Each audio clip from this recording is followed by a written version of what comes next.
Bismillahirrahmanirrahim. Assalamualaikum warahmatullahi wabarakatuh.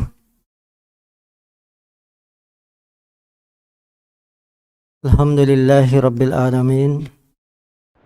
Salatu wassalamu ala rasulillah Nabina Muhammadin wa ala alihi wa sahbihi wa man tabi'ahum bi ihsanin ila yaumiddin. Asyhadu an la ilaha illallah wahdahu la syarikalah wa asyhadu anna Muhammadan abduhu wa rasuluhu la nabiyya ba'dah. Qala Allah tabaraka wa ta'ala, ya ayyuhalladzina amanu taqullaha haqqa tuqatih wa la tamutunna illa wa antum muslimun. وقال أيضا يا أيها الناس اتقوا ربكم الذي خلقكم من نفس واحدة وخلق منها زوجها وبث منهما رجالا كثيرا ونساء واتقوا الله الذي تساءلون به والأرحام إن الله كان عليكم رقيبا فإن أصدق الحديث كتاب الله وخير الهدي هدي محمد صلى الله عليه وسلم وشر الأمور محدثاتها فإن كل محدثة بدعة وكل بدعة ضلالة وكل dolalatin finnar. Saudari-saudariku yang dimuliakan Allah Subhanahu wa taala, Al-Imam Bukhari dan Muslim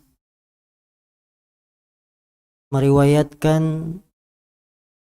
bahwasanya Nabi sallallahu alaihi wasallam pernah bercerita ada 3 orang dari kalangan Bani Israel yang diuji oleh Allah Subhanahu wa taala. Orang yang pertama diuji dengan penyakit kulit seperti kudis, lepra, sehingga manusia menjauhinya. Orang yang kedua diuji dengan cobaan tidak tumbuh rambut di kepalanya hingga dia botak. Dan orang yang ketiga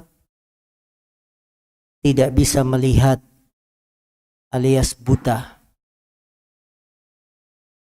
3 orang ini diberikan ujian musibah yang tidak ringan. Karena dengan ujian tersebut manusia menjauhi dan mereka menjadi miskin. Kemudian Allah mengutus malaikat dalam wujud manusia. Kemudian malaikat bertanya kepada yang pertama, apa yang kamu inginkan? Dia menjawab, saya ingin punya kulit yang bagus. Maka dengan izin Allah, malaikat mengusap kulitnya dan langsung penyakitnya sembuh. Dia sekarang memiliki kulit yang bagus. Malaikat bertanya, harta apa yang kamu inginkan? Dia menjawab, saya ingin punya onta. Maka diberikanlah onta yang bunting, yang kelak bisa berkembang biak. Malaikat datang kepada orang yang kedua yang tidak tumbuh rambutnya. Kemudian malaikat bertanya, apa yang kamu inginkan saat ini? Saya ingin punya rambut yang bagus. Maka dengan sekali usap kepalanya, tumbuhlah rambut orang tersebut. Dia ditanya, harta apa yang kamu inginkan? Dia menjawab, saya ingin punya sapi. Maka diberikanlah sapi betina yang kelak bisa berkembang biak. Kemudian malaikat datang kepada orang yang ketiga yang buta. Kemudian malaikat bertanya, apa yang kamu inginkan sekarang? Dia menjawab, aku ingin Allah mengembalikan penglihatanku. Maka diusaplah mata orang yang buta tersebut, langsung dengan izin Allah dia bisa melihat lagi. Dia bisa melihat kembali. Ketika ditanya harta apa yang kamu inginkan, dia menjawab, saya ingin kambing. Maka diberikanlah kambing betina yang sedang bunting, nanti bisa berkembang biak. Berjalanlah waktu, maka masing-masing tiga orang ini berubah kehidupannya. Yang kulitnya bagus sekarang sudah punya satu lahan, satu tempat isinya onta dengan anak-anaknya. Mereka jadi orang kaya. Yang punya rambut bagus sudah punya sebidang tanah isinya sapi dengan anak-anaknya. Yang sudah bisa melihat juga punya sebidang tanah isinya kambing dengan anak-anaknya. Maka Allah ingin menguji tiga orang ini. Diutuslah kembali malaikat. Ketika mereka sedang merasakan kenikmatan, sedang kaya, Allah uji. Diutuslah malaikat kepada yang pertama.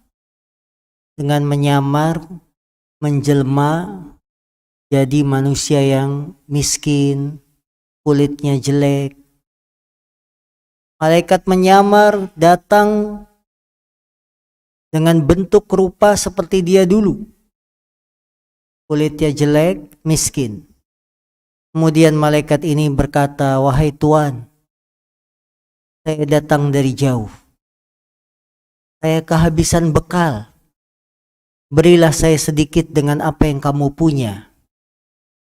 Orang yang kulitnya bagus ini mengatakan, pergi sana, saya lagi banyak kebutuhan. Kemudian laki-laki yang malaikat menyamar ini mengatakan, kalau Tuan bohong, maka Allah akan kembalikan keadaanmu. Sepertinya saya kenal Tuan. Tuan itu bukannya dulu kulitnya jelek, dulu miskin seperti saya. Kemudian Allah sembuhkan penyakitmu dan Allah jadikan kamu kaya. Kalau kamu bohong, Allah akan merubah bentuk rupamu seperti semula. Maka Allah pun merubah dia seperti semula. Malaikat datang kepada yang kedua yang punya rambut bagus. Dengan menyamar jadi laki-laki yang botak dan miskin. Kemudian berkata, saya miskin. Saya datang dari jauh, saya kehabisan bekal. Berilah sedikit apa yang Allah berikan kepadamu. Jawabannya pun sama seperti temannya yang pertama. Pergi sana, saya lagi banyak kebutuhan. Maka malaikat mengatakan, sepertinya saya kenal Tuan. Bukankah dulu Tuan botak seperti saya? Tuan miskin seperti saya? Kemudian Allah berikan nikmat kepadamu. Kalau kamu bohong, Allah akan rubah bentuk rupamu seperti semula. Maka Allah rubah bentuk rupanya seperti semula. Kembali miskin, sapi-sapinya musnah. Datanglah malaikat kepada orang yang ketiga yang sudah bisa melihat. Malaikat datang menyamar dalam bentuk laki-laki yang buta, gembel, miskin. Dia berkata, wahai Tuan, berikanlah sesuatu yang kamu punya. Saya datang dari jauh, saya kelaparan. Laki-laki yang bisa melihat ini, dia berkata, Saya dulu juga buta sepertimu. Kemudian Allah mengembalikan penglihatanku. Saya dulu juga miskin sepertimu. Kemudian Allah memberikan ini semua. Sekarang kalau kamu mau kambing-kambing ini, ambil sesukamu. Ambil sesukamu. Maka malaikat itu berkata, pegang saja kambingmu. Allah sudah ridho kepadamu dan murka kepada kedua temanmu. Allahu Akbar. Kisah yang sangat menginspirasi. Pelajaran yang bisa kita ambil dari kisah ini. Yang pertama, ujian, cobaan tidak selalu datang dalam keadaan kita susah. Tapi ujian dan cobaan bisa datang ketika kita sedang senang dan bahagia. Bagaimana 3 orang ini sedang bahagia mengurusi hewan ternak masing-masing. Kulitnya sudah glowing, rambutnya sudah tumbuh, matanya sudah melihat. Allah berikan ujian dan cobaan tatkala mereka sedang senang. Hewan ternak mereka sudah banyak, Allah kasih ujian cobaan. Maka ibu-ibu jangan berpikir bahwa ujian itu datang ketika ekonomi sempit, susah, ketika sedang sakit. Tidak. Ujian cobaan dari Allah bisa datang ketika kita sedang bahagia. Justru disitulah ujian yang sebenarnya. Untuk menguji kita, apakah kita bersyukur kepada Allah atau tidak. Allah ingin melihat kita, apa yang kita gunakan dengan nikmat yang telah Allah berikan. Kita diberi harta, diberi kekayaan, diberi kenyamanan hidup. Apa yang kita gunakan dengan nikmat-nikmat ini? Allah ingin melihat. Ketika laki-laki yang kulitnya jelek ini disembuhkan dari penyakitnya, dia sekarang punya kulit bagus, punya sebidang lahan isinya onta. Allah ingin lihat apa yang dia lakukan. Maka saudara-saudariku yang dimuliakan Allah Subhanahu wa taala, kalau kita sedang dalam posisi yang bagus, ekonomi yang tidak kekurangan, posisi jabatan suami kita sedang bagus-bagusnya, bersyukurlah kepada Allah. Kalau kita tidak bersyukur, nikmat yang kita dapat bisa hilang dalam sekejap. Nabi Sulaiman ketika memiliki kerajaan yang tidak bisa ditandingi oleh siapapun, bisa menundukkan jin, bisa menundukkan binatang. Bahkan ketika Nabi Sulaiman mendengar ada Ratu Bilqis punya singgasana yang bagus, Nabi Sulaiman memerintahkan para jin untuk memindahkan singgasana itu ke depan, ke hadapannya dalam sekedip mata. Maka para jin langsung melaksanakan perintah Sulaiman.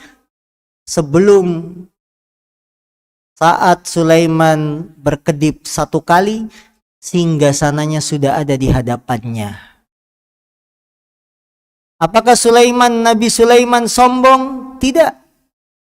Bahkan ketika berhasil singgasana itu ada di hadapannya dalam sekejap, dalam sekedip mata, Nabi Sulaiman mengatakan, "Hadza min fadli Rabbi liyabluwani aashkuru am akfur." Ini termasuk keutamaan Rabbku untuk mengujiku apakah aku bersyukur atau tidak bersyukur. Maka para ibu jangan merasa nyaman dengan kenikmatan yang Allah beri berupa kecukupan hidup, bahkan berlebih. Ini ujian bagi kita. Kalau ingin selamat saat nikmat, saat bahagia, ingin selamat dari ujian, bersyukur. Bukan malah sombong. Kita diberikan kecukupan hidup, kekayaan, ada orang yang membutuhkan, kita bilang apa? Lagi banyak kebutuhan. Belum bayar daftar ulang. Sombong. Maka kesombongan menghapuskan nikmat-nikmat Allah. Sebagaimana dua orang yang telah kita ceritakan tadi. Yang punya kulit bagus, yang punya rambut bagus. Karena sombong, maka nikmat Allah langsung hilang sekejap. Langsung hilang, musnah semuanya. Janganlah kita menjadi hamba-hamba yang merugi karena sombong dengan kenikmatan yang kita rasakan. Ini pelajaran berharga Bapak Ibu yang dimuliakan Allah. Justru saat kita nyaman, disitulah ujiannya. Saat kita aman, tenang, disitulah ujiannya. Agar Allah melihat apa yang kita lakukan. Dulu rumah masih ngontrak, petakan, rajin ke masjid. Sholat berjamaah tidak pernah ketinggalan. Begitu diangkat jadi karyawan tetap, ngambil rumah, tidak lagi ngontrak. Sholat berjamaahnya ada yang kurang. Maghrib ketinggalan, Isya masih di jalan. Padahal dulu waktu miskin minta apa? Minta dicukupkan ekonominya, minta diperbaiki keadaannya. Ketika Allah kasih, malah lupa. Tidak bersyukur sama Allah. Ini hati-hati. Di sini letak ujian kita. Yang seharusnya kita lebih bersyukur. Dulu kita bukan siapa-siapa. Kemudian Allah tinggikan derajat kita. Sombong kepada manusia, lupa diri. Hati-hati. Allah mampu menghilangkan kenikmatan ini dalam sekejap. Qarun yang diberikan harta yang melimpah dari Allah, dia mengatakan innama utituhu ala ilmin. Aku diberikan semua ini karena kecerdasanku. Sombong. Maka Allah tenggelamkan Qarun ke dalam bumi beserta harta-harta kekayaannya. Maka gak boleh sombong. Kita diangkat oleh Allah, posisi derajat status kita meningkat, ekonomi kita membaik. Jangan sombong, karena itu semua dari Allah Subhanahu wa Ta'ala. Maka pelajaran yang harus kita petik dari kisah ini, bahwa ujian itu bisa datang saat kita sedang damai, tenang, nyaman, untuk menguji kita apakah kita bersyukur pada Allah atau tidak. Yang kedua, pelajaran dari kisah ini, syukur itu dengan lisan dan perbuatan. Lihatlah laki-laki yang buta kemudian Allah sembuhkan matanya. Dia bersyukur kepada Allah dengan lisan dan perbuatan. Lisannya mengatakan, saya dulu buta sepertimu. Kemudian Allah menyembuhkan mata ini. Saya dulu miskin sepertimu. Kemudian Allah memberikan kekayaan ini. Ini syukur dengan lisan. Perbuatannya apa? Kalau kamu suka kambing-kambing ini, ambil. Allah. Maka tidak cukup orang itu bersyukur cuma bilang alhamdulillah, tapi tidak diwujudkan dalam perbuatan. Kalau Anda bersyukur kepada Allah dengan nikmat kekayaan, ucapkan alhamdulillah, mengakui ini datangnya dari Allah, kemudian wujudkan dalam bentuk perbuatan, infak, sedekah, berangkat haji.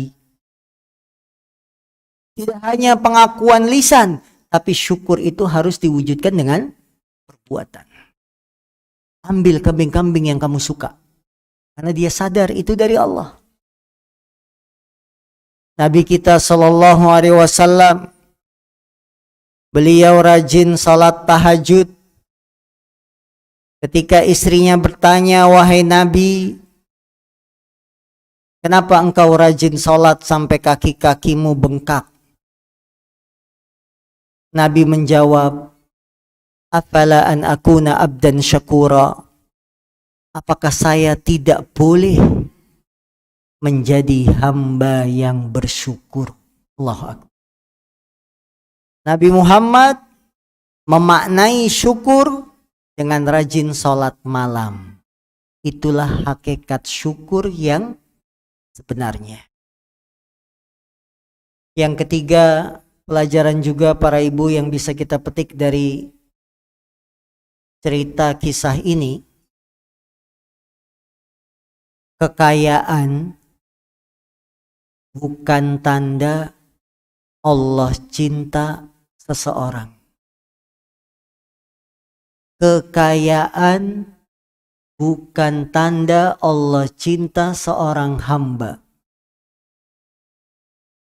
Malaikat berkata kepada laki-laki yang buta sudah bisa melihat sekarang, Allah ridho kepadamu dan Allah murka kepada dua saudaramu.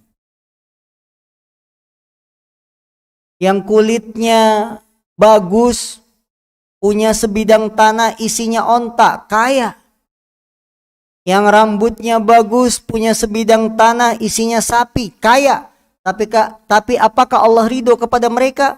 Tidak. Jadi ibu-ibu jangan sekali-kali berpandangan orang yang dikasih kekayaan tandanya Allah cintai.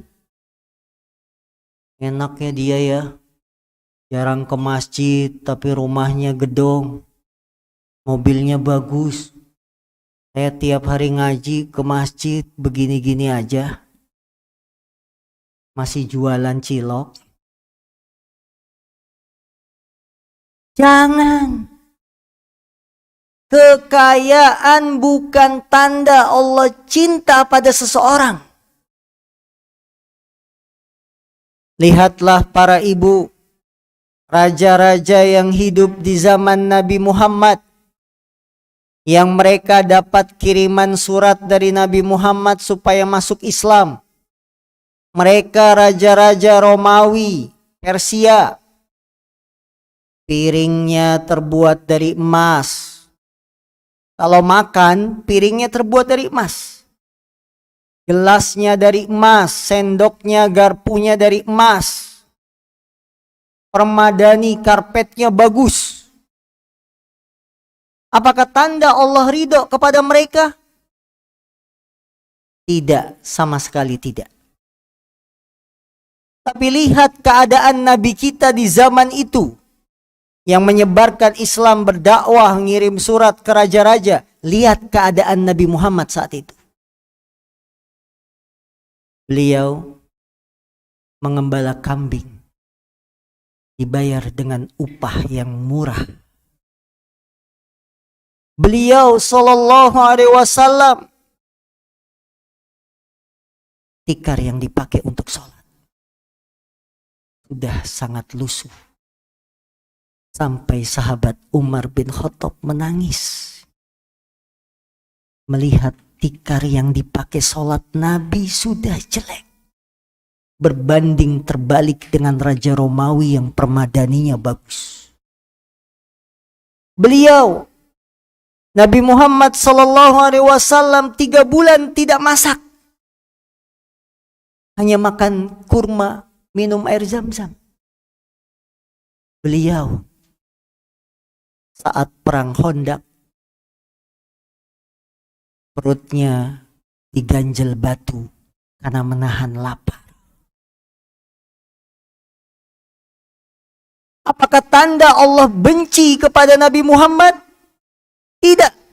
Justru Allah ridha kepada Nabi Muhammad dan murka kepada raja-raja Romawi yang tidak masuk Islam. Maka kekayaan bukan tanda Allah cinta seseorang. Tapi Allah mencintai seorang karena ketakwaan. Karena ketakwaannya.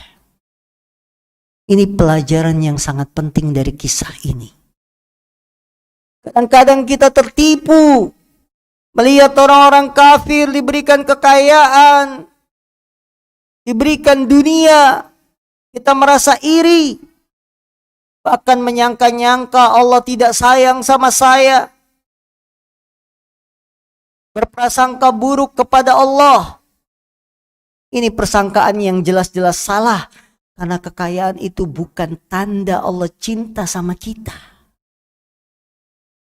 Rasulullah dengan kesederhanaannya, beliau menjadi manusia yang masuk surga, diampuni dosa-dosanya. Itu yang kita harapkan dalam kehidupan ini. Yang ketiga, yang keempat, pelajaran yang bisa kita petik dari hadis ini, dari kisah ini, bahwa dokter yang sebenarnya itu adalah yang di langit. Dokter yang hakiki yang berada di atas langit. Dokter mana bisa nyembuhin penyakit kulit cuma diusap. Ibu-ibu yang ikut program skincare, udah beli krim malam, subuh, duha, sekarang sudah glowing belum?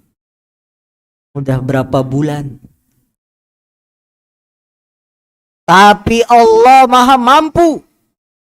Orang sakit kulit, diusap kulitnya, langsung jadi bagus. Dokter mana? Orang buta, cuma diusap matanya langsung sembuh. Ada dokter yang mampu seperti itu? Tidak ada. Maka dokter yang hakiki yang ada di atas langit, bukan yang di bumi. Nabi Ibrahim, beliau mengatakan, wa idza maridtu fahuwa yashfin. Apabila aku sakit, maka dialah Allah yang menyembuhkanku. Silakan ibu-ibu berobat pada dokter-dokter umum, spesialis di dunia. Silakan. Tapi ingat, kesembuhan yang menyembuhkan sebenarnya Allah.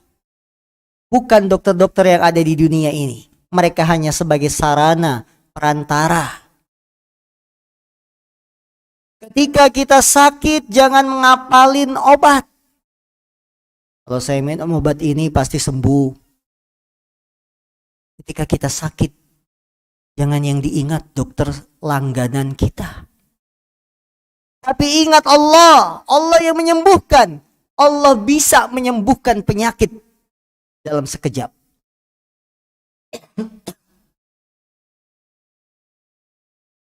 Maka saudari-saudariku, luruskan tawakal kita. Gantungkan hati kita kepada Allah.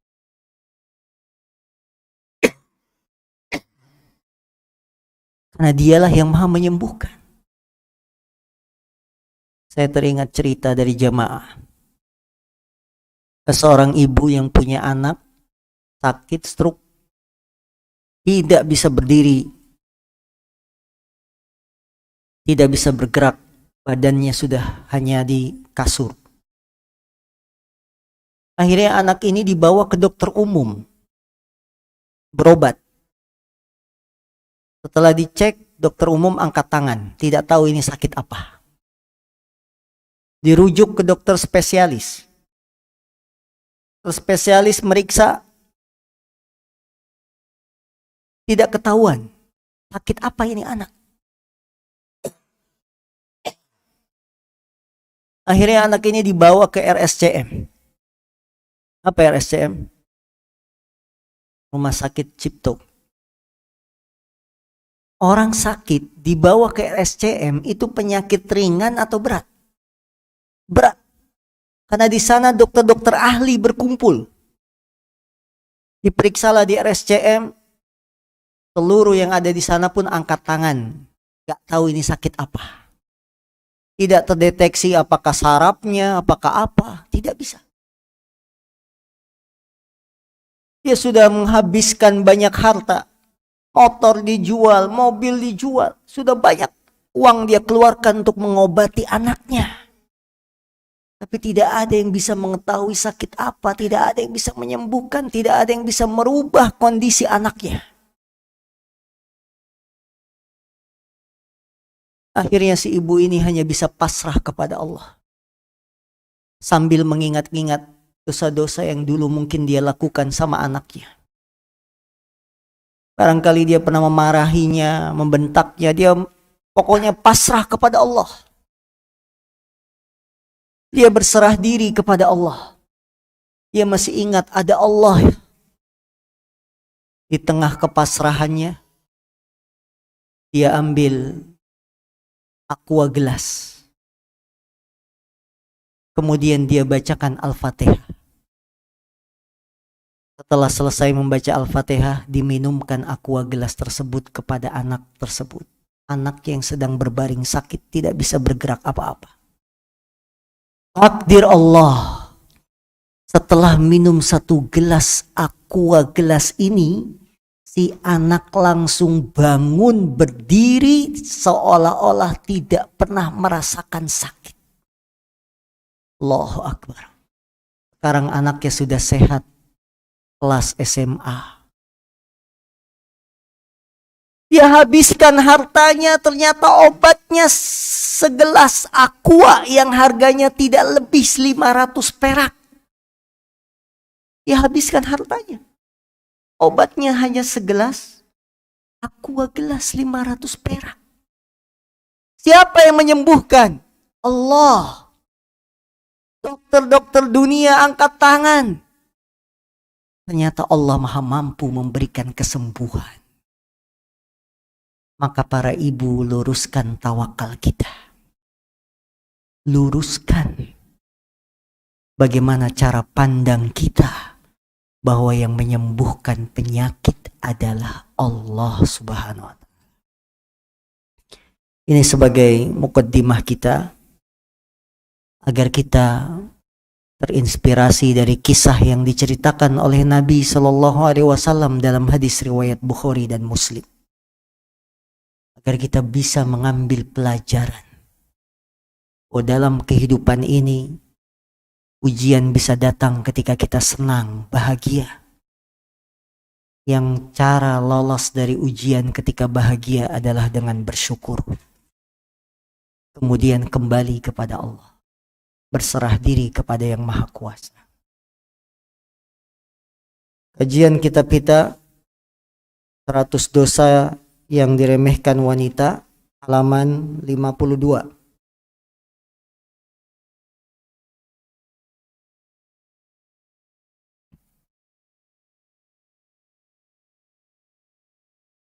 Tidak segera menunaikan haji meskipun mampu. Salah satu rukun Islam adalah menunaikan ibadah haji. Tetapi ibadah haji ini dilakukan bagi yang mampu. Kewajiban haji hanya sekali dalam seumur hidup. Lebih dari sekali maka terhitung sunnah. Allah Subhanahu wa Ta'ala berfirman, "Walillahi 'alan nasi hijjul bait man istata'a ilaihi sabila." Wajib bagi manusia menunaikan haji karena Allah ke Baitullah bagi orang yang mampu menempuh perjalanan. mampu menempuh perjalanan, ada 3 keadaan. Keadaan yang pertama, mampu fisik dan bekal. Badannya sehat, bekalnya punya, maka wajib segera berangkat haji. Mampu fisiknya sehat, tidak sakit, punya bekal, ada uang untuk berangkat haji, maka harus segera berangkat. Tidak boleh ditunda-tunda berangkat hajinya, karena dia tergolong mampu. Kata Allah, man istata'a ilaihi sabila, bagi orang yang mampu menempuh perjalanan. Keadaan kedua yang dimaksud mampu fisiknya tidak punya bekal. Seperti keadaan kita umumnya di negeri kita yang kita cintai. Ibu-ibu sehat-sehat. Ya. Kalau pagi jalan, ngelilingin masjid, ke pasar jalan. Tapi berangkat haji, bekalnya CF. Tidak punya. Maka orang yang mampu fisiknya, tidak mampu bekalnya, dilihat. Kalau dia tinggalnya di Mekah, yang haji tinggal jalan kaki, wajib berangkat. Karena ibu tinggal di Mekah. Masjidil Haram 200 meter. Tawaf, sa'i, gak pakai duit. Ke Mina, jalan kaki, ya ongkos-ongkos ringan cuma taksi, omprengan 15.000, 10.000 punya. Wajib berangkat karena orang Mekah. Fisiknya mampu, uangnya tidak ada. Bagi orang Mekah bisa.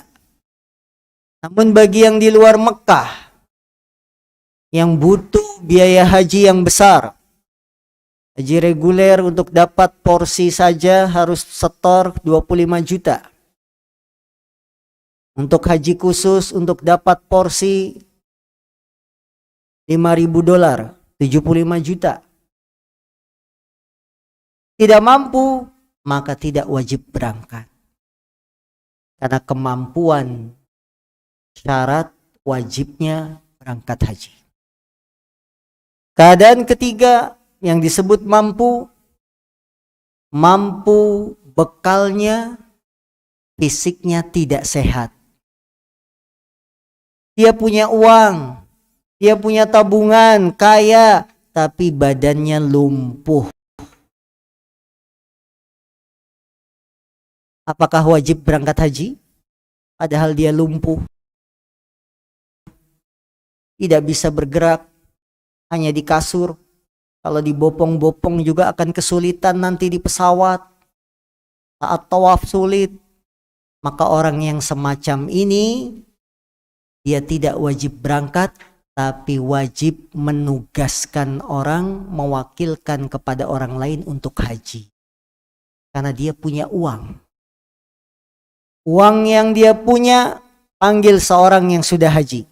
Kamu berangkat haji pakai uang ini dan niatnya atas nama saya. Karena dia tidak mampu secara fisik, tapi mampu secara uang.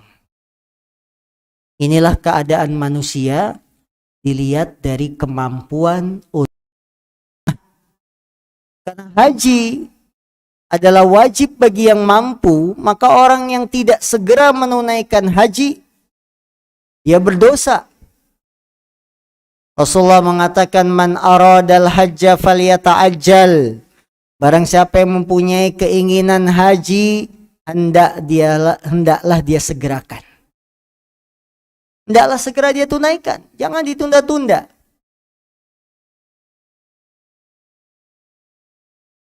Yang menjadi masalah adalah terkadang kita mendahulukan hawa nafsu. Urusan dunia kita ikuti, sementara panggilan Allah untuk haji kita abaikan.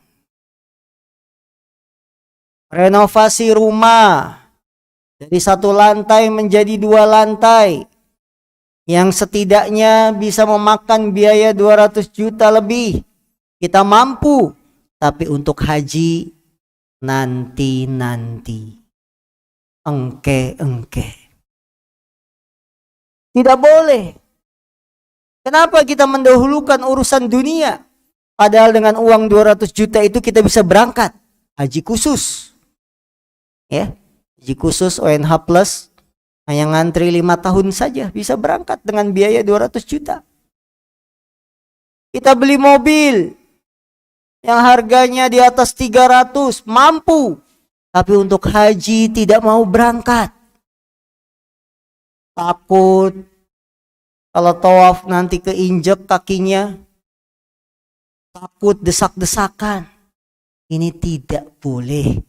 Karena haji rukun Islam yang kelima. Beli mobil bukan rukun Islam.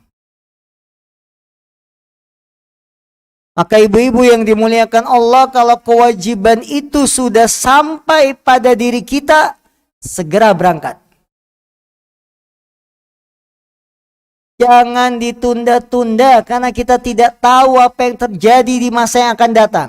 Kemarin haji 2 tahun tidak ada. Pandemi. Kita nggak tahu apa yang akan terjadi di masa akan datang. Maka selama kewajiban itu sudah sampai, segera tunaikan.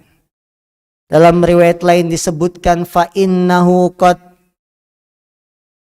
yu'arradu al-maridu wa tadillu ad-dhalatu wa ta'ridul hajah.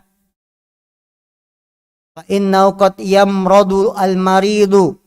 Sungguhnya boleh jadi dia akan sakit, dia akan tersesat, atau akan disibukkan dengan kepentingan yang lain.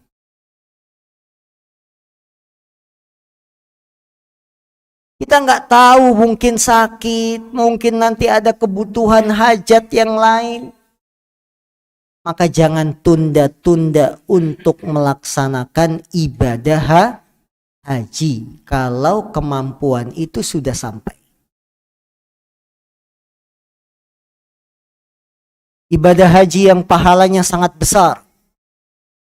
Yang Rasulullah Shallallahu Alaihi Wasallam bersabda, Al-hajjul mabrur laisa lahu jazaun illal jannah. Haji mabrur tidak ada balasannya kecuali surga.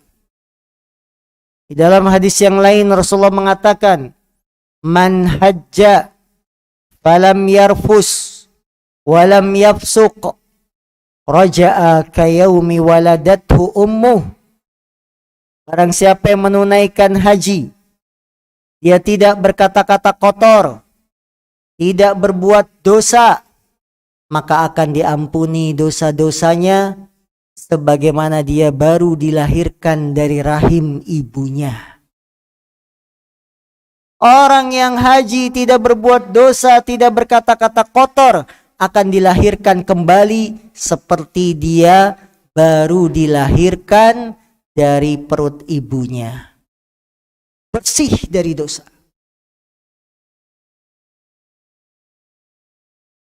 Maka motivasi kita di dunia ini, jadikan rukun Islam ini bisa kita tunaikan, haji. Jangan melulu urusan dunia yang tidak selesai. Tidak ada habisnya. Hanya mengikuti hawa nafsu. Tapi kewajiban haji ditunda.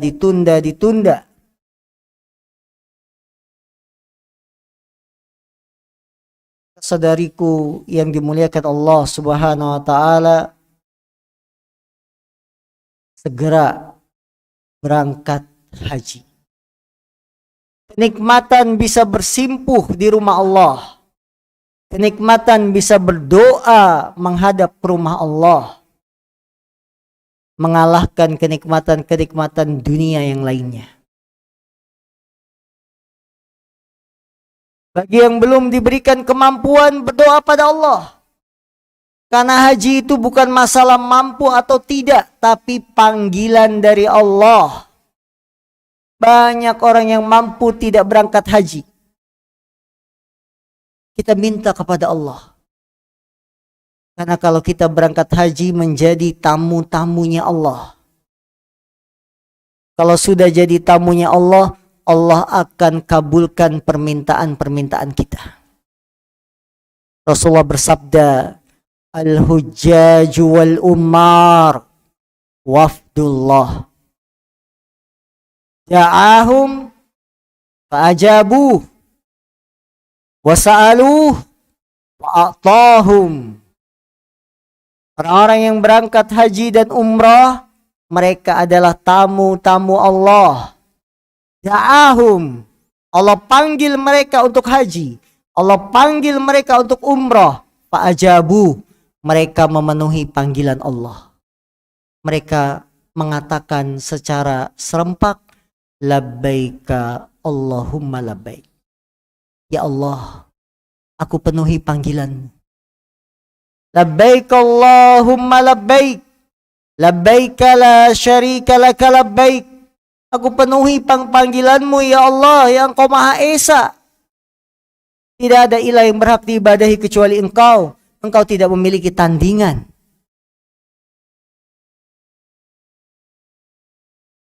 Sa'alu fa'atahum. Ketika mereka memenuhi panggilan Allah untuk haji umrah, mereka di sana meminta doa kepada Allah, fa'atahum, maka Allah pun memberi, mengabulkan permintaan-permintaan mereka. Jadi saudari-saudariku yang dimuliakan Allah, bila kemampuan itu sudah datang, segera untuk berangkat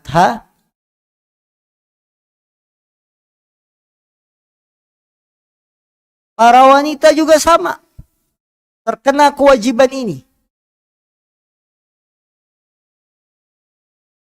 Kalau bisa berangkat berdua suami istri, alhamdulillah. Kalau suaminya dulu yang mampu, maka suami berangkat haji. Nanti di sana berdoa, semoga istrinya bisa menyusul. Dia bisa menemani lagi, diberikan keluasan rizki. Karena ibu-ibu yang dimuliakan Allah, haji dan umroh itu tidak akan membuat miskin. Tidak ada ceritanya orang pulang umroh miskin, kecuali dia berangkat umrohnya ngutang. Justru orang yang haji, orang yang umroh akan diangkat dari kemiskinan. Jadi Bapak Ibu, di antara cara biar kita meningkat ekonominya, berangkat umroh, berangkat haji.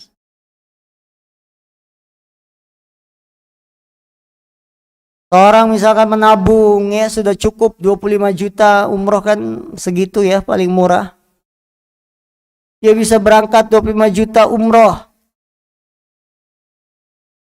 Di sana memperbanyak doa agar diluaskan rizki, dilapangkan rizkinya, usahanya lancar dan seterusnya.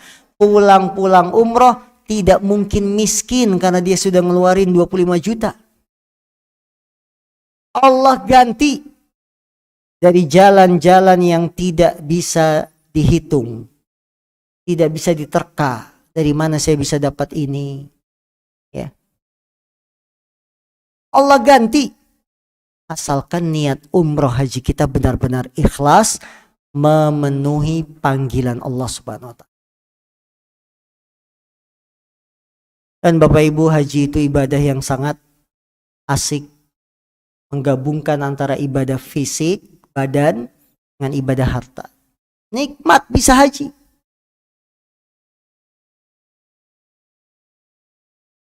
Nikmat bisa datang ke Baitullah, menginjakkan kaki kita ke sana. Sebagian wanita tidak mau haji, tapi kalau jalan-jalan mau. Dan jalannya kemana? LN. Apa itu LN? Ya. Mampu jalan-jalan ke LN, berangkat haji tidak, maka Anda bukan orang yang hebat. Keluar negeri sampai, kemana negara mana sampai, tapi kaki kita tidak pernah menginjakkan rumah Allah. Ini bukan orang yang hebat. Ya, dengan keutamaan haji yang sangat besar, mari kita memiliki niat untuk bisa berangkat haji. Allah akan mudahkan. Doa sama Allah. Allah Maha tahu apa yang akan terjadi. Matematika hitungan Allah berbeda dengan hitungan manusia. Kalau kita manusia menganggapnya mustahil ya. Mustahil kayaknya saya bisa berangkat haji. Gaji suami cuma segini. Baru tanggal sekian, tanggal 10. Sudah tinggal yang abu-abu uangnya. Apa uangnya abu-abu? 2.000. Hitungan manusia seperti itu. Kadang kita merasa pesimis, saya nggak bisa berangkat haji. Tapi kalau Allah sudah mengundang, Allah mampu untuk mendatangkan cara-caranya untuk bisa berangkat. Maka yang sudah mampu segera berangkat. Yang belum mampu, Anda tidak wajib berangkat. Tidak boleh juga dengan cara berhutang. Karena kemampuan syarat orang berangkat mampu, bukan berhutang. Semoga kita semua yang hadir di sini diberikan nikmat untuk melaksanakan ibadah haji. Ibadah yang bisa menghapuskan dosa, yang balasan terbesarnya adalah surga, dan tidak menunda-nunda ketika kemampuan itu sudah ada.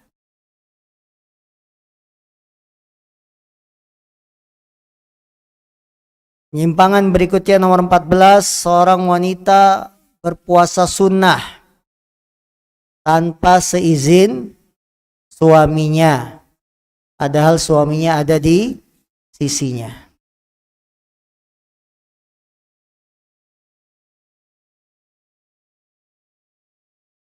Kewajiban seorang istri ketika suami ada di rumah adalah melayaninya.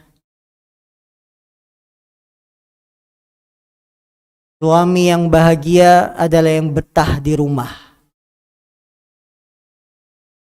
Bukan suami yang selalu di luar, tidak betah di rumah. Islam telah menetapkan jika suami di rumah maka diberikan hak-haknya. Apalagi kalau dia baru pulang kerja, shift 3 pulang pagi, dia lelah, dia capek. Ada istri di rumah, maka janganlah istri berpuasa. Karena suami punya hak atas istrinya. Lebih berhak dia dipenuhi haknya. Melayani, memenuhi hak suami, hukumnya wajib. Sementara berpuasa sunnah, hukumnya sunnah. Ketika bertabrakan antara yang wajib dan yang sunnah, maka dahulukan yang wajib. Tidak mungkin sunnah itu mengalahkan yang wajib. Sehingga Nabi bersabda, janganlah seorang wanita melakukan puasa sedangkan suaminya berada di sisinya, kecuali dia dapat izin dari suaminya. Jadi Islam benar-benar sudah mengatur jangan wanita puasa sunnah kalau suaminya ada di sisinya. Kecuali si suami memberikan izin.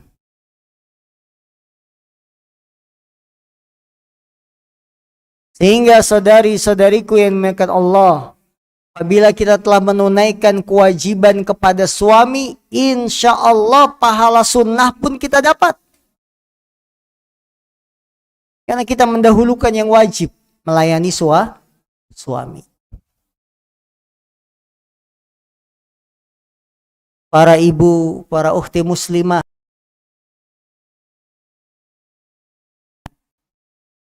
ketika suami memanggil, karena panggilan suami yang baik harus dipenuhi. Bahkan kata Nabi, sekalipun istri tersebut sedang dalam proses pembuatan adonan,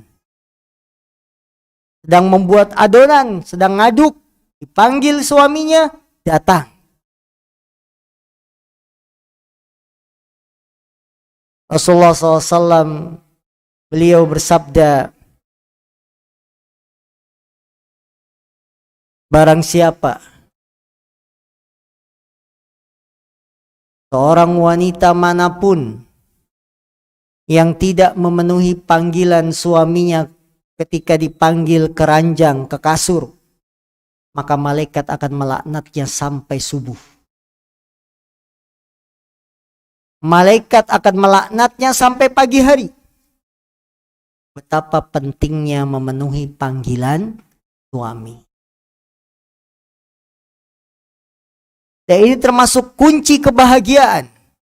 Di dalam rumah tangga, masing-masing pasangan, suami, istri memahami hak dan kewajiban. Jangan sampai puasa sunnah ini mengalahkan kewajiban kita untuk mengabdi, memberikan pelayanan kepada suami. Ibu-ibu yang dimuliakan Allah, kalau suami sudah betah di rumah, dilayani oleh istri, maka semua akan berjalan damai. Tapi kalau si istri tidak melayani suami, padahal suami menginginkan istrinya, maka yang terjadi adalah kekacauan di dalam rumah tangga. Yang terjadi adalah permasalahan di dalam rumah tangga. Penuhilah hak-hak suami kita. Karena ini yang memerintahkan adalah agama. Ustadz, saya sudah berumah tangga lama. Sekarang kok saya tidak ada rasa ya sama suami. Sudah tidak punya perasaan. Nah, ini bahaya. Sehingga pelayanan tidak maksimal. Banyak diabaikan suaminya, tidak diperhatikan. Jangan. Kalau puasa sunnah saja istri dilarang, bagaimana dengan hal-hal yang lain? Padahal puasa sunnah itu ibadah. Puasa sunnah itu ibadah. Karena itu ibu-ibu, kalau ibu-ibu datang ke pengajian seperti hari ini jam 9 pagi, padahal suami baru pulang shift 3, minta izin. Jangan langsung berangkat.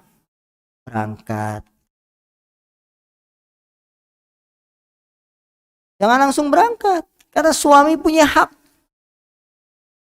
Penuhi. Ustadz, kan ngaji wajib. Betul, menuntut ilmu wajib.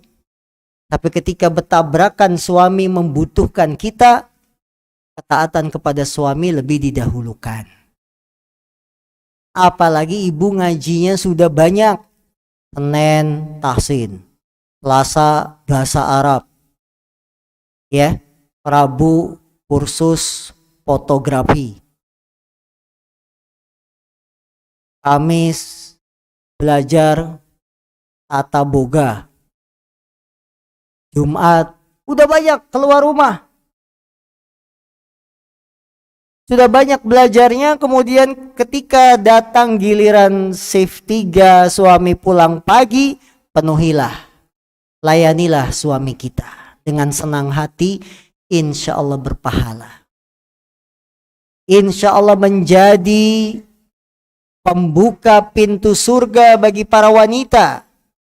Karena pintu surga wanita hanya 4. Rasulullah mengatakan, idza sallatil mar'atu khamsaha wa shamat syahraha wa ata'at ba'laha wa hafizat farjaha qila laha udkhulil jannah min ayyi abwabil jannati syi'ti.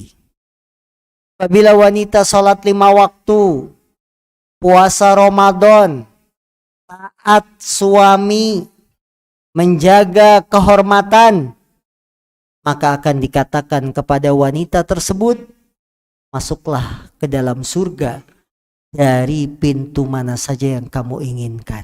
Allah. Sehingga ukhti muslimah, semangatlah kita selalu untuk membangun ikatan cinta, ikatan rumah tangga kepada suami kita. Siramilah rumah tangga kita benih-benih cinta yang sudah ada agar semakin subur, tidak bertambah layu. Jangan melihat rumput tetangga lebih hijau. Rumput kita karena musim panas jadi kuning-kuning. Tidak. Rawatlah ikatan rumah tangga ini. Jaga dengan saling memperhatikan, dengan saling menjalankan hak dan kewajiban. Insya Allah rumah tangga kita akan langgeng, adem, bahagia.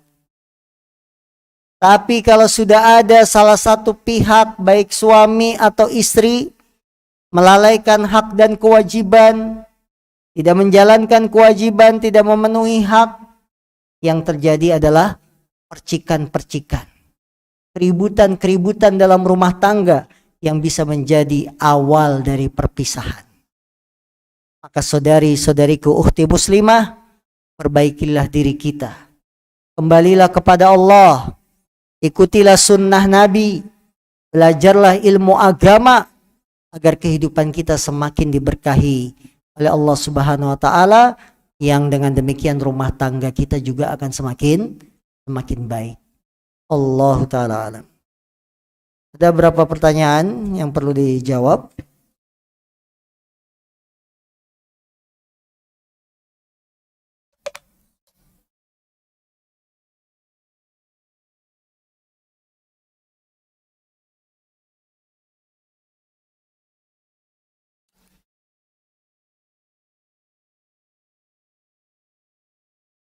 Assalamualaikum warahmatullahi wabarakatuh. Afwan Ustadz. Waalaikumsalam warahmatullahi wabarakatuh. Bagaimana jika uang sudah cukup tapi suami tidak mau, sementara istri ingin berangkat haji namun terkendala dengan mahram? Apa yang harus saya lakukan? Ibu yang dimuliakan Allah Subhanahu wa taala, tugas sebagai istri adalah memberikan nasihat kepada suaminya. Kalau memang uang sudah ada, sudah cukup untuk berangkat berdua, suaminya dimotivasi terus. Karena ibu, wanita itu terkadang saran-saran masukannya itu lebih hebat dari bapak-bapak. Kadang-kadang wanita itu lebih cerdas dari bapak-bapak. Kadang-kadang. Ketika perjanjian Hudaybiyah, Nabi Muhammad SAW dari Madinah dengan para sahabat ingin menunaikan haji. Ingin menunaikan haji. Sampai di daerah Hudaybiyah, Nabi dan para sahabat dilarang masuk kota Mekah. Orang yang sudah ihram, sudah niat umroh atau niat haji, sudah pakai kain ihram, di tengah jalan kok dicegat, tidak bisa masuk Mekah, maka dia harus tahallul di tempat di mana dia dicegat. Yaitu dengan cara mencukur rambut. Ketika Nabi dan para sahabat tidak bisa masuk kota Mekah, mereka harus cukur di situ. Tapi para sahabat tidak ada yang melakukan karena saking kecewanya. Dari Madinah jauh-jauh, Madinah Mekah 450 kilo. Naik onta jauh-jauh, sudah semangat. Sebentar lagi masuk Mekah, malah nggak boleh masuk Mekah. Tidak boleh masuk Mekah. Kecewa para sahabat. Nabi bilang kalian tahallul di sini, nggak ada yang taat, tidak ada yang mau mengikuti perintah Nabi karena saking kecewanya tidak bisa haji. Nabi bingung dengan cara apa agar para sahabat tahallul. Akhirnya Nabi masuk tenda, Nabi masuk tenda dan istrinya Ummu Salamah menemui Nabi karena ngelihat peristiwa ini dan memberikan saran masukan kepada Rasul, kepada Nabi, kamu keluar dari tenda sekarang, jangan ngomong kepada siapapun dari para sahabat, ambil gunting, cukur rambutmu sendiri, gak usah minta bantuan orang. Istrinya ngasih masukan, kamu keluar tenda sekarang, jangan ngomong sama siapapun, ambil gunting, kemudian cukur rambutmu sendiri. Akhirnya Nabi ngikutin saran masukan istrinya. Beliau keluar tenda, tidak ngomong sama siapa-siapa, ambil gunting, cukur rambut sendiri. Para sahabat yang sedang kecewa melihat Nabi melakukan hal itu, mereka akhirnya mau cukur rambut, saling cukur-cukuran. Lihat, masukan dari seorang istri membuat Rasulullah SAW berhasil menaklukkan para sahabat untuk cukur rambut. Masukan istri berharga. Ya, maka jangan remehkan kekuatan para ibu. Nah, jadi kalau ibu hartanya sudah cukup tapi suami belum mau berangkat haji, kasih nasihat, kasih masukan. Mas, apa yang kita cari sih mas di dunia ini? Rumah mewah kita, mobil bagus kita gak akan kita bawa ke alam kubur. Yang kita bawa pahala. Haji itu pahalanya surga. Kita nanti punya rumah di surga. Kita akan dapat kenikmatan surga. Nah ini. Kalau kita uangnya hanya untuk foya-foya, uang hanya untuk senang-senang, hobi ini, hobi itu, mentok-mentoknya umur nggak bisa dibohongin, mentok, udah mentok meninggal, udah. Yang ada apa? Penyesalan. Iya, kita sekarang masih muda, merasa nikmat, pergi ke sana, pergi ke sini, makan di sana, makan di sini. Terus mau begitu terus sampai tua? Nggak bisa. Kasih masukan kepada suami agar dia mau. Kalau tetap belum mau berangkat haji, maka ibu tidak bisa berangkat haji kecuali bersama mahram. Dan bagi wanita, mahram adalah syarat untuk berangkat haji. Jadi mahram termasuk kategori kemampuan. Untuk wanita selain mampu fisik, mampu bekal, mampu adanya mahram. Kalau tidak ada mahram maka Anda tidak boleh berangkat.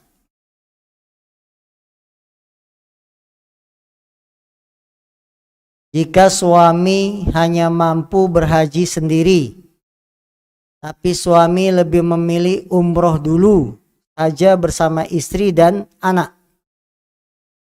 Karena kalau berhaji suami berangkat sendiri, tapi kalau umroh bisa bersama-sama, maka mohon nasihatnya. Mana yang lebih wajib antara haji dan umroh? Hah? Haji.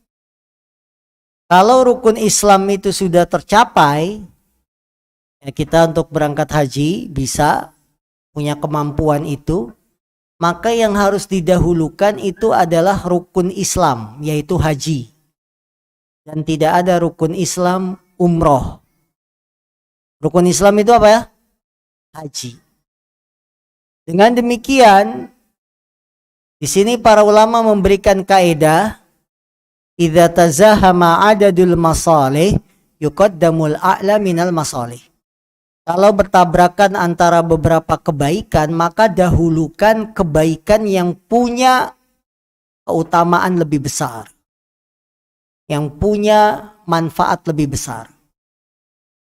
Umroh baik, berangkat sama istri anak baik, haji berangkat sendiri juga baik, bahkan rukun Islam. Mana yang lebih utama kalau beberapa kebaikan tabrakan? Kita dahulukan umroh atau haji? Haji jelas. Ya, nanti di Mekah berangkat haji walaupun sendiri, doa, ya Allah, aku ingin berangkat umroh bersama istri dan anak-anak. Nah, Allah akan kabulkan. Karena kita statusnya jadi tamu Allah untuk berangkat haji. Jadi kewajiban itu kalau bertabrakan, pilih kebaikan yang lebih banyak. Umroh bahkan sebagian ulama mengatakan sunnah, bukan wajib. Ini menunjukkan umroh itu kewajibannya tidak disepakati. Ulama nggak sepakat umroh itu wajib, karena masih ada yang mengatakan sunnah. Tapi kalau haji, semua ulama sepakat haji itu wajib. Karena dalilnya Quran hadis jelas. Tidak ada perselisihan. Tidak ada seorang ulama yang bilang haji itu hukumnya sunnah. Nggak ada. Kalau haji pertama, ulama semuanya sepakat wajib. Ya.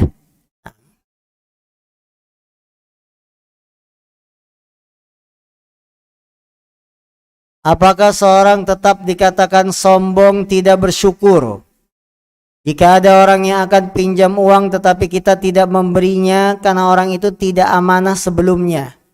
Ini bukan sombong, tapi lebih tepat berhati-hati. Kalau mendapati orang semacam ini, ibu jangan kasih pinjaman, dia kan mau utang.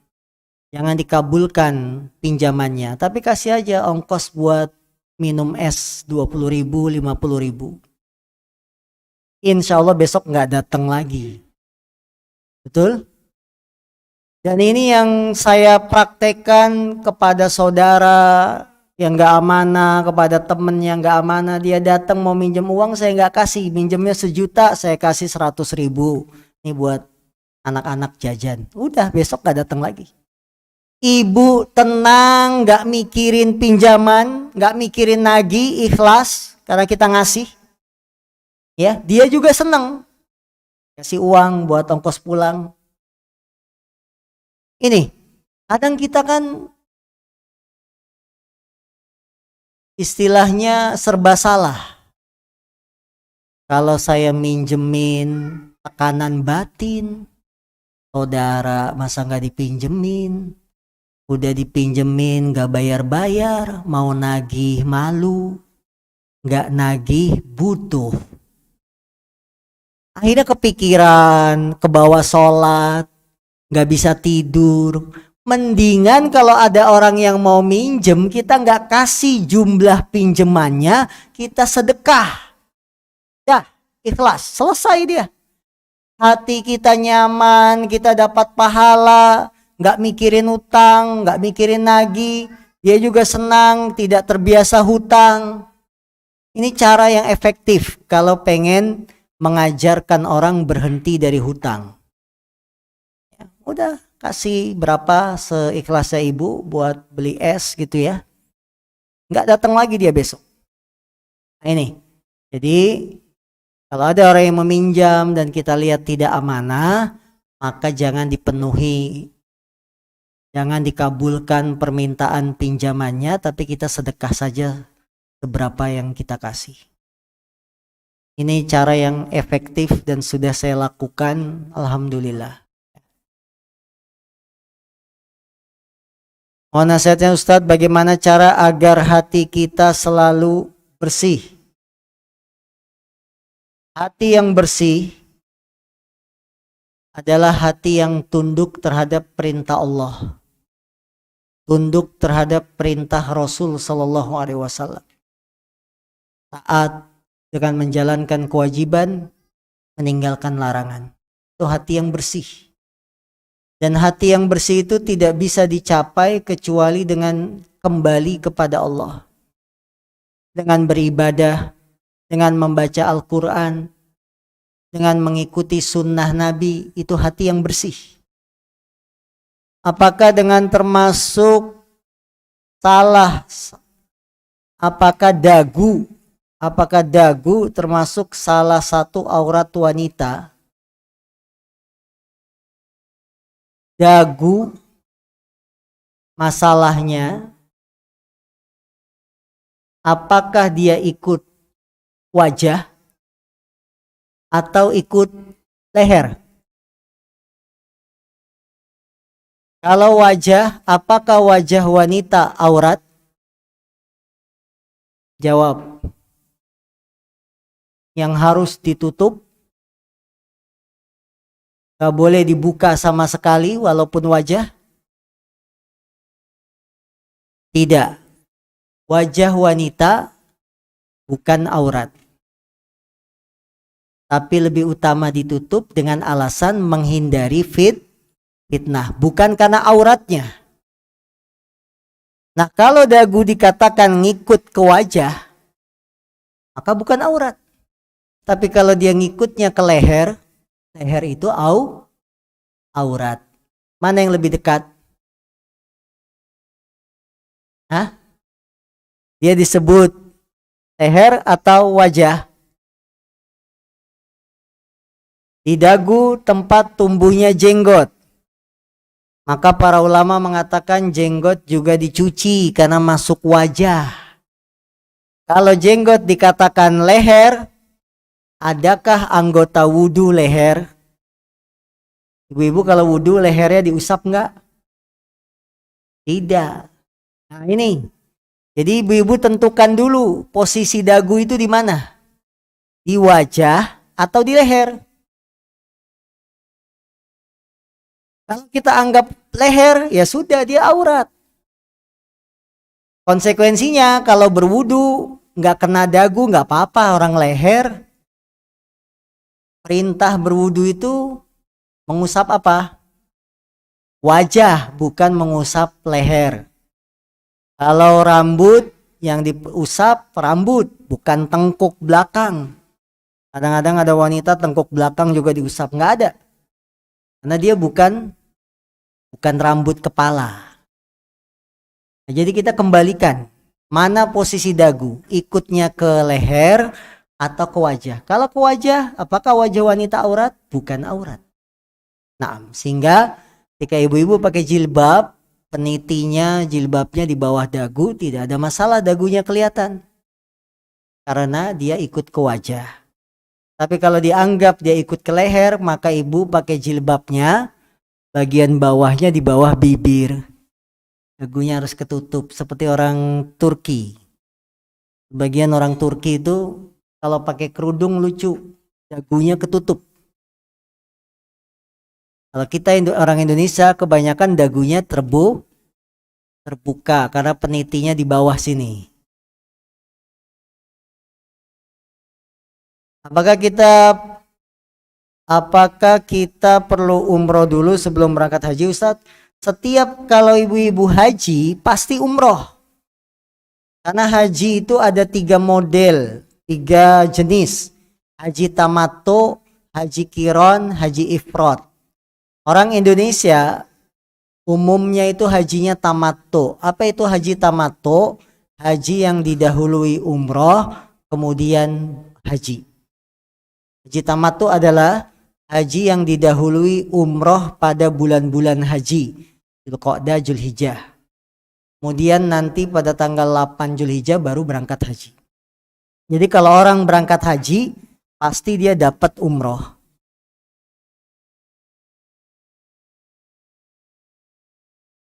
Maka apabila kurang maksimal dalam ibadah puasa sunnah karena ada masalah lambung termasuk perbuatan lalai, namun dia menutupinya dengan zikir sabis sholat dan zikir pagi petang yang istiqomah. Ibu-ibu yang dimuliakan Allah, amalan kebaikan itu pintu-pintunya banyak.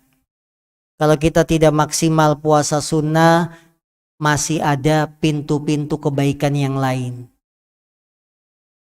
Dari zaman Nabi saja amalan para sahabat berbeda-beda. Suatu pagi Nabi bertanya, siapa yang pagi ini jenguk orang sakit? Abu Bakar angkat tangan, yang lain tidak. Siapa yang pagi ini sedekah? Abu Bakar angkat tangan, yang lain tidak. Ini menunjukkan pintu kebaikan itu terbuka lebar. Kita nggak biasa puasa sunnah, nggak ada masalah. Pintu kebaikan yang lain masih banyak. Karena kalau pintu kebaikan cuma satu pintu, dua pintu, orang yang gak mampu akan kehilangan pahala. Ibu-ibu coba bayangin, amalan kebaikan cuma lewat pahala sunnah. Ini akan membuat manusia banyak tidak dapat pahala. Karena ada orang yang gak kuat puasa sunnah. Dia dikerja ngelihat temannya makan, dia puasa Senin Kemis, ya. Maka Allah buka pintu kebaikan banyak. Sehingga kalau kita tidak dapat satu kebaikan, lakukan kebaikan yang lain. Bagaimana kita sebagai orang tua mengajarkan hidup sederhana kepada anak-anak kita seperti Rasulullah SAW. Hidup sederhana baik sebagaimana dicontohkan oleh Nabi kita. Ajarkan dari sekarang anak-anak kita jangan biasakan hutang. Nabi Muhammad hutangnya dalam hidupnya itu cuma 2 kali. Seumur hidup Nabi Muhammad hutang cuma 2 kali. 1 kali buat beli gandum, buat makan. Dia nggak punya duit. Baju besi digadaikan, ditukar sama gandum, hutang. Gak bisa bayar gandum, ada baju besi, gadaikan. Saya ngutang dulu nih, jaminannya baju besi. Buat makan. Coba manusia zaman sekarang, hutangnya bukan buat makan. Hutangnya beli handphone. Hutangnya beli panci. Disensa. Hutangnya beli sofa bed. Hutangnya beli tumbler, Tupperware. Bukan buat makan. Jadi sudah gaya hidup.